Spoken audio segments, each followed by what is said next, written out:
so much for being here. We're excited to talk all things BroadwayCon. Yeah. All right, so just to reintroduce everyone, so to my right we have Mr. Anthony Rapp. Hello. Miss Christine Pedi. And Mr. Tyler Mount. And I'm Ruthie Fierberg. So, for those of you who weren't at BroadwayCon 2016, the inaugural convention, it was an incredible, incredible thing for the community, for the performing arts. And Anthony, you are one of the founders of the convention. What made you want to create it in the first place? Well, I have to give total credit to my longtime friend, Melissa Nelly, who had been doing really wonderful conventions in the Harry Potter fan community called LeakyCon. And I attended and sort of participated in one of them. So I experienced firsthand how special these events were in terms of they weren't just, certainly part of it is like, ooh, there's this thing we're all excited about. We get to like be excited, but it was actually really community building. It was really creating an event in which people who are passionate about something, celebrating passion, that fandom comes from passion, something people care about. So she was watching the Tony Awards at my apartment a couple years ago. It was one of the years that Neil Patrick Harris was hosting it. And the epic Neil Patrick Harris. And I don't know if anybody saw this particular one. At the end, Audra McDonald and Neil did a rap that Lin-Manuel Miranda had written during the telecast that sort of recapped everything. And at the end of it, Audra dropped the mic. She dropped the mic, and something about that moment, Melissa, like a light bulb went off in her head that BroadwayCon had to happen. There was something about the excitement of it, how contemporary, how alive it felt, how much it really spoke to sort of joy, that kind of thing. And so she asked me what I thought, and I said, of course, immediately, yes. And then it was just a matter of like figuring it out. I mean, she's the logistical person. I helped, endorse the idea. I helped spread it around to the community, to people I knew in the community. Yeah, what was the community response? And maybe you can talk from an organizer standpoint, but Christine, as part of the community, what your first response was when you heard? I read about it or heard about it, and then as soon as I did, because I have a radio show on Sirius XM Radio on the Broadway channel, which is, which very if you haven't listened to, you must, because well, it's a 24/7 channel. Yeah.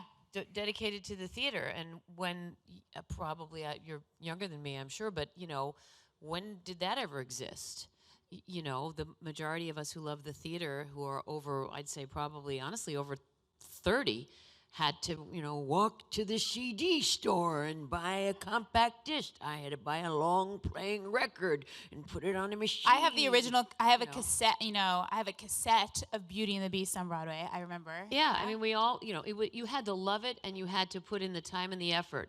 And now with our channel, you can sit in your pajamas and listen to music of the stage and screen 24/7.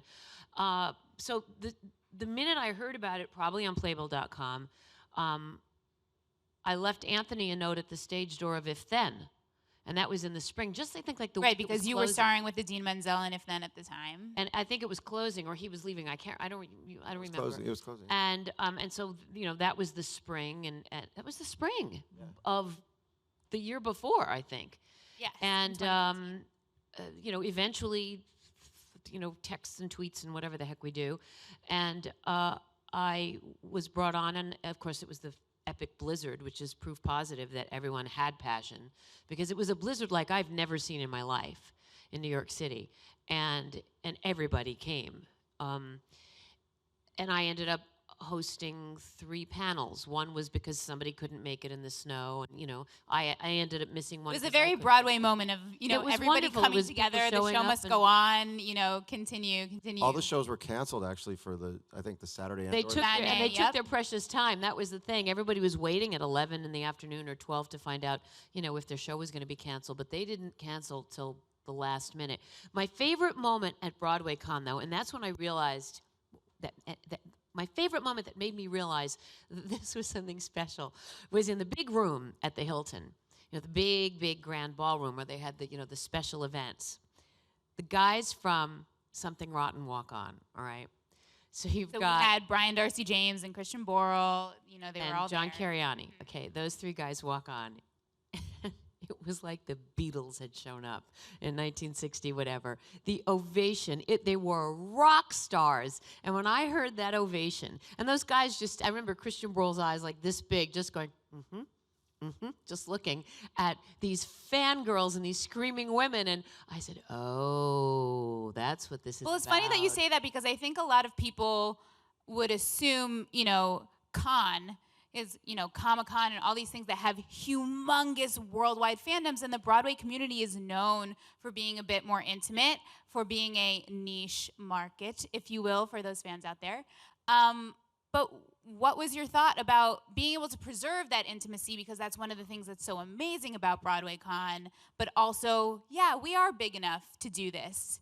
Well, And to move it to the Javits Center for 2017. Yeah, I mean, I guess part of, having been a part of Rent, 20 years ago and seeing how much of a fandom has continued to exist for that show and how much passion exists for that show, to see what's happening with Hamilton now. Right.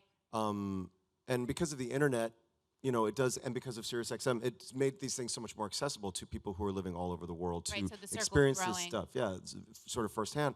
But always and forever, people will want to have a shared experience. It's one thing to sit in front of your computer and you can have an experience, but to be in a room with a bunch of people who are passionate about what you're passionate about, and to get that kind of ability and opportunity to interact with the artists themselves, I think is really special. And the fact that, yes, we had these huge events where the cast of Something Rotten, the cast of Hamilton, the cast of Fun Home, all these shows had these... The Rent reunion yeah, panel. all of that stuff was huge. And then we also had these wonderful panels, the stage management panel, and the company manager panel, and the child actor panel, which were all packed also in smaller Pit rooms. musicians. Yeah, I pit musicians. couldn't believe it. That was Yeah. That was my second revelation. Pit musicians packed against the back wall. Yeah, and that's what's amazing, is that there's really something for everyone. Tyler, you were on the ground, as we called it, at the convention. You were periscoping live. You were really, I think you were the person who understands most from the fan perspective what BroadwayCon was like. What can you tell us about it? Well, I mean, I make a living being a Broadway fan, I'd like to say. And I was so honored and so excited when I was asked to be like the floor correspondent for this new idea that had never happened before. So I came in not knowing what to expect. All I knew is that I loved Broadway, and I was going to be in a room filled with people who loved Broadway too. And what I love about my job is the fact that, just like Anthony said, like Broadway, the community is so inclusive, and a lot of the times people who are on the other side of America or on the other side of the planet can't be at BroadwayCon. So we provided a service through social media to give them a glimpse of the Broadway community. And so that was the most rewarding part for me, was being able to give back to the people who couldn't be in the room, experiencing what I was lucky enough to be experiencing with these 2,000 other people. So like that's my goal this year, is to bring BroadwayCon to the world. Why not? Absolutely. And, as you were touching upon, and I know that you took some of the workshops too, because you were, you were our face of I mean, it.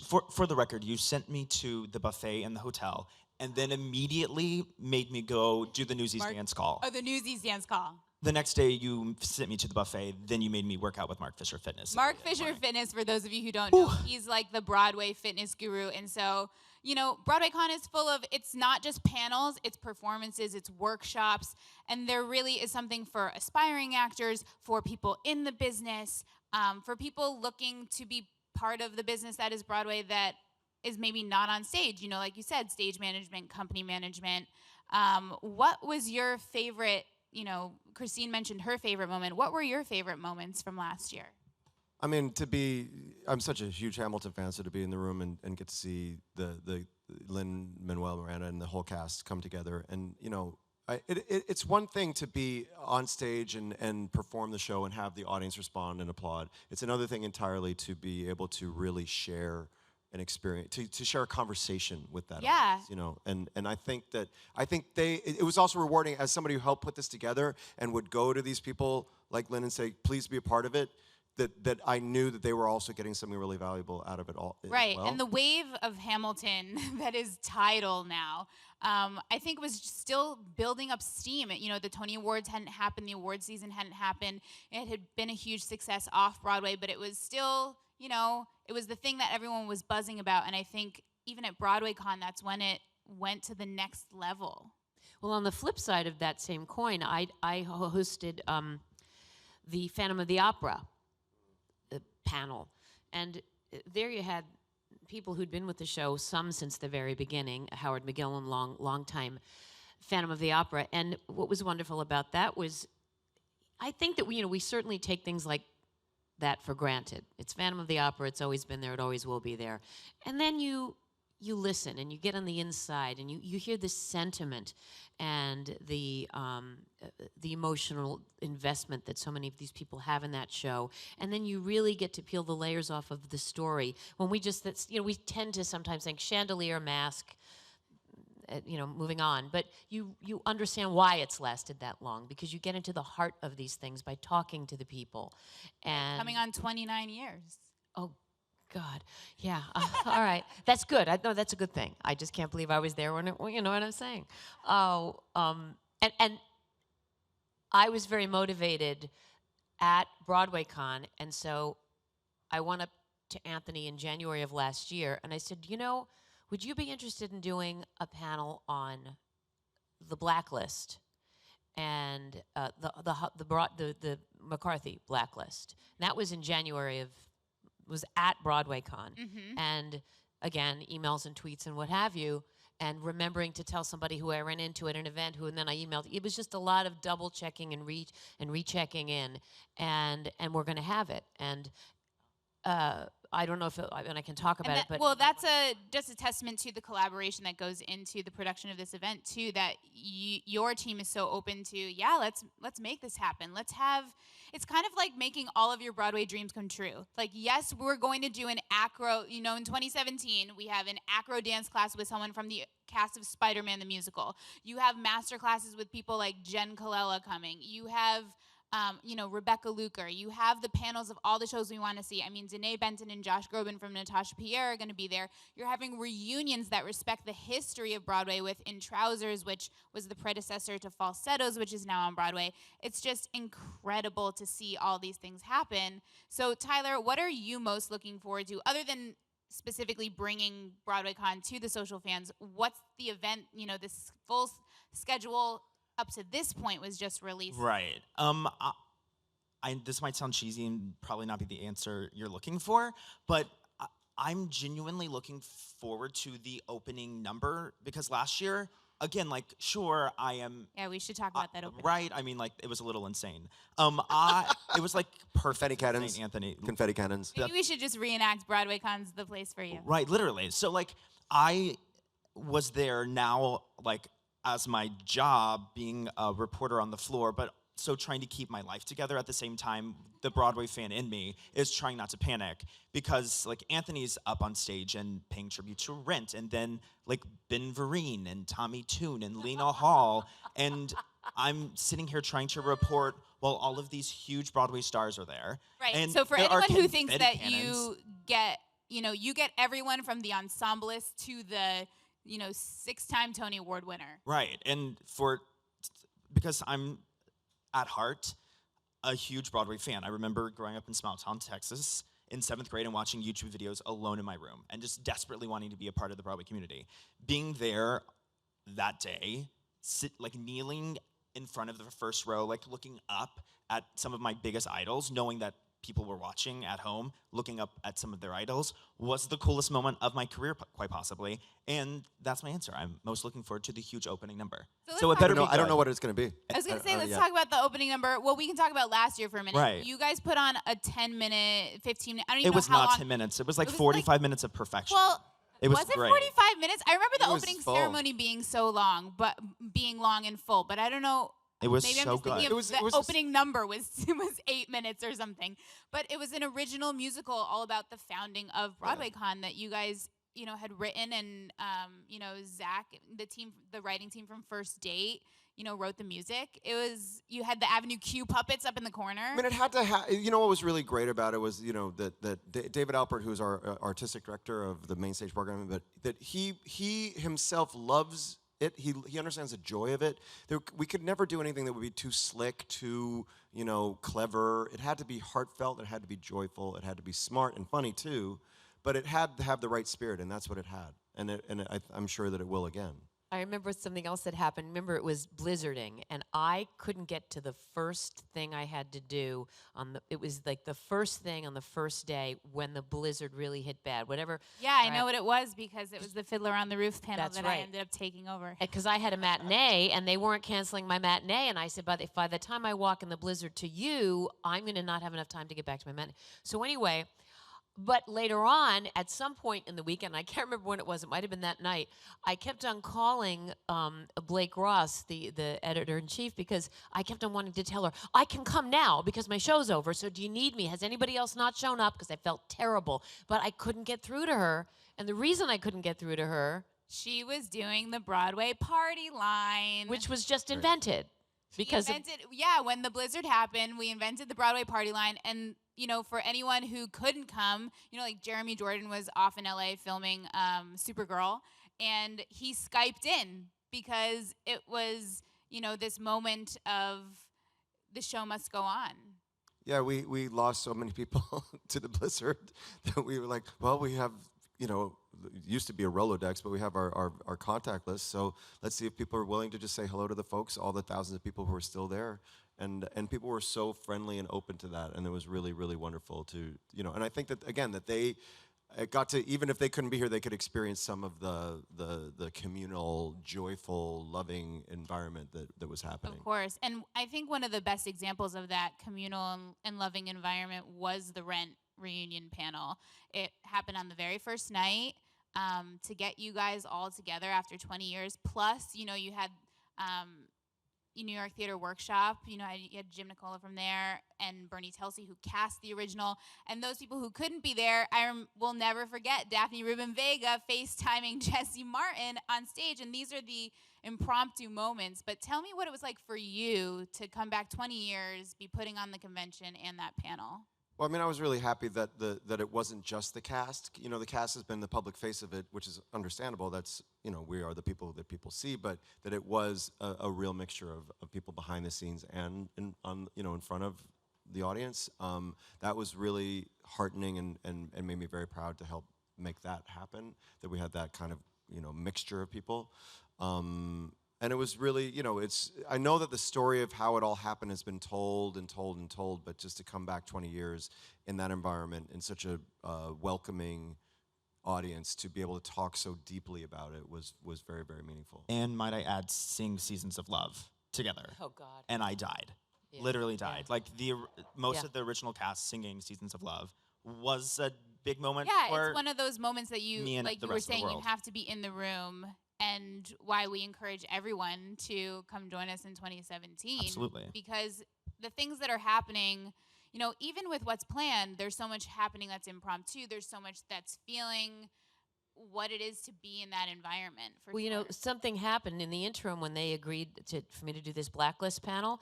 I started to think about who I was going to get, and I had this little panic moment around the end of the summer, Labor Day, thinking, it's an important part of history because my cousin Tom was in Guys and Dolls and Death of a Salesman and The Iceman Cometh, and he was blacklisted, but the theater always had a home for him. And I thought, I hope this isn't going to be too historical and about a moment in time that's too far away for people to connect to. Then we had the election, and the word watch list and blacklist and names, and I am stunned at what I'm hearing on the radio and on television about, I'm putting you on a list. Sure. And it could not be more topical. Well, but I think what also you're pointing out is, while we definitely think of like you and the 13-year-old child that, got to live his dream at BroadwayCon, and the fans screaming when, Christian walked out, and everyone, that there really is something for everyone at BroadwayCon, that you have these deeper dive panels. I went to a lecture last year about women in 60s musicals by an incredible professor at Princeton, Stacey Wolf. She's doing a panel or a lecture this coming about women in Sondheim musicals. So they're really, no one too young or too old, too classic or too modern. It's really all there. And come in costume, I think is what. Oh yeah, Sure, come in The costume. cosplay right? is joyful cosplay. What was your favorite cosplay from last year? I thought it was Hamilton, but it was actually Phantom of the Opera. But I mean, it was full bustle, corset, ruffles, There was the Siamese Twins twins from Sideshow. or the conjoined twins from Sideshow. That was pretty great. That No, was I good. think people like that have really sort of other people looked and went, "Oh wait, we're going there." Yeah. And I think those people are going to come back with. Or a the girl vengeance this who year. dressed up like a cat, but legit cats. looked like she was in the company and crawled everywhere. I was obsessed with her. No, I didn't see that. Oh my gosh, you missed out. She was So incredible. not required but encouraged. Yes. Not required but I mean, like, encouraged. I wish I could. Like, let's do Oh it. my gosh. Of course, there's going to be so many more announcements. Keep checking playbill.com for all of the announcements of the panels and the performances and the things to come. Yeah, I don't know. Did you want to mention? You started to mention what you were most excited for. 2017. Yes, I mean, aside like, from the I don't musical. know if I'm allowed to officially announce it, but I'm excited. Right, I'm about to get fired. I'm excited because I'm nervous. Now. Me too. I am excited that I'm going to do Tyler Mount's Broadway Besties, which is basically a live format of my vlog, and I have some of Broadway's biggest stars who are going to come and play fun games. Sit with on the me couch and with sing. you. Exactly, but live at BroadwayCon in a room with 5,500 So people. you have to see it. You have to see it. Yes. I'm All right. excited. Well, I would love to open it up to some questions from the audience. Question. Hey guys, I went last year. It was so much fun, and the opening number was so good with the Bye Bye Birdie cover. I have two questions. I want to ask, how do the panels work? Because I didn't realize you like sign up in advance. If you could explain that. And are you honoring Smash this year? I honestly, it's really is first come first serve. That's the thing about conventions is the entry ticket gets you in the door, and then you have to like plan your day, and you have to look at the schedule, and you have to sort of figure it out. And it's like you get to the rooms when you can get to the rooms and try to get in. You wait online, Yeah, so it's not really a sign up. I mean, There are a yeah. couple of workshops that are signups. So I know that this is a reason to buy your tickets now, because if you buy your tickets, then you can sign up for the workshops that you need to. But the panels and performances, like Anthony said, are first come, first serve. But I know that a deadline for workshops is tomorrow. So if you want to take advanced hip hop with John Rua of Hamilton, so Definitely. Tyler, you need to sign up by I tomorrow. will be happy to. December 22nd. So tickets are available at BroadwayCon.com, and then you can follow the links in there in order to sign up for specific workshops. And that, again, is more limited to the dance calls or the master classes. Not all of them, but some of them. So definitely, read that fine print. Hey all, happy holidays. Thank you so much for being here. I've been very fortunate to see many different Broadway productions in my lifetime, but I've known people who haven't gone to see a show yet. I love to see passionate people explain why they're so passionate. So in your opinion, why should a person go check out a Broadway show at least once in their lifetime? I think we're all going to fight over the microphone now, but go down the line. I mean, it provides you an experience that you can literally get nowhere else on earth. A movie will be the same every time you watch it. It can be impactful, of course, like cinematography is, but there is something about sitting in an audience with other people sharing the same experience that's unique, that will never be duplicated ever again. There's something really, really, really awe-inspiring about that. Like, I was recently sitting in Dear Evan Hansen, a new Broadway show that just came to Broadway. And I mean, like, the room was actually, the feeling in the room was palpable. This show was so good. And I think to share that with other people is so incredibly important. And I think that's why people should go see Broadway shows. It's a physical experience. It's a physical experience. I mean, of course, it's storytelling, which I think at the heart is what most of us in the theater want to do. We want to tell stories and communicate. Of course, people in television and film want to do that. But to do that and to have it physically hit you live and in person is like nothing else. There's also the discovery for the first time, since movie musicals are not what they used to be. They're there, but they're not as prominent. Just hearing songs for the first time and hearing those stories told through music for the first time in a room with other people, and how about just the nuts and bolts reality of supporting the arts and supporting the actors and the playwrights and the creative people and the musicians and so forth. It just everybody wins. Everybody wins. Anthony? I mean, I don't know if I can say it any better, really. I'm going to add my 2 cents, because aside from the live experience, I think that the stories that are being told through theater are not necessarily stories that are being told on film or in television. It's a different kind of writing. It's a different kind of intimacy in the characters. And I also always urge people to try something new.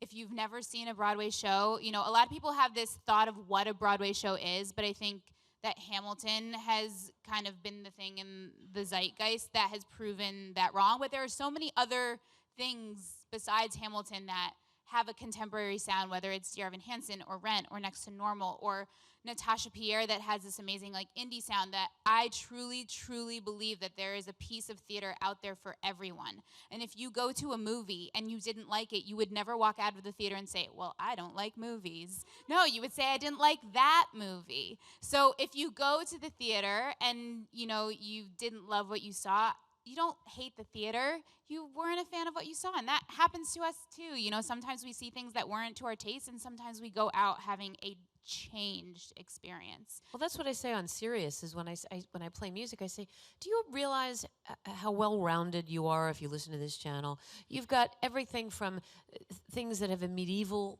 tone to it, operetta, to country, to rap, to punk, to acid rock, to top 40, to, you know, marching bands. It's all there. Every musical style is there. Right, absolutely. We have time for one more question. Hi guys, thanks for being here. I'm big fans of all of you. I was wondering if the law of time didn't exist, what musical, Broadway musical or play would you recommend everyone seeing? Wow. Oh, it doesn't have to be currently running Sure. because time is not a factor. I think if you want to see like a book musical, like that where there's like a scene where people are really talking, and then they break into song, and then they talk again, they break into song, which is sort of more quote unquote sort of old fashioned. I think Gypsy is perfect as far as like a structured story that is told with music, you know, from the older shows. I was having trouble deciding because Gypsy was on the list too. I was just talking to somebody the other day about book scenes, and I said, well, take that scene in Gypsy at the end when they're fighting in the dressing room, and that's interesting. And there are too many book scenes that I've seen that are not elevated to that level. And it's just a mother and daughter going at it like mothers and daughters have done since the beginning of time. But that one works, and it's poetic and it's theatrical, but it's believable. And of course, the music is beyond perfect. So yeah, I'll stick with that. Gypsy. I'm gonna make a really, hopefully not regrettable, bold statement in saying that I would see Dear Evan Hansen because I personally relate to it so much, and it is the best thing that I personally have ever seen in my life. This is going to be an exciting year. I know, I cannot wait. This is going to be an exciting year. Doing a panel. Dear Evan Hansen is doing a Yeah. panel. Yes, it's good. It's good. It is. It's good. Very happy about that. Yes, yes. As we know, there are announcements coming. Dear Evan Hansen, the announcement of who will be on that panel is coming soon. But we have so much to offer you guys. Thank you guys all for being here. We really appreciate it. And you should definitely check out everything that all of these people are doing. You know, you can watch Tyler Mount's vlog on YouTube. You can listen to Christine Pedi on SiriusXM and see her perform. Anthony is always performing as well. I'll be at Feinstein's on Wednesday. There you go. Yes. And please buy your tickets, BroadwayCon.com. Sign up for those workshops early and follow Playbill.com on all of your social channels and by visiting the website to find out where you can buy more tickets and all of the coverage that will be on at the convention and announcements up until the day of who's going to be there. So we hope to see you there. Thank you so much. Thanks, Thank you. guys. Thanks, guys.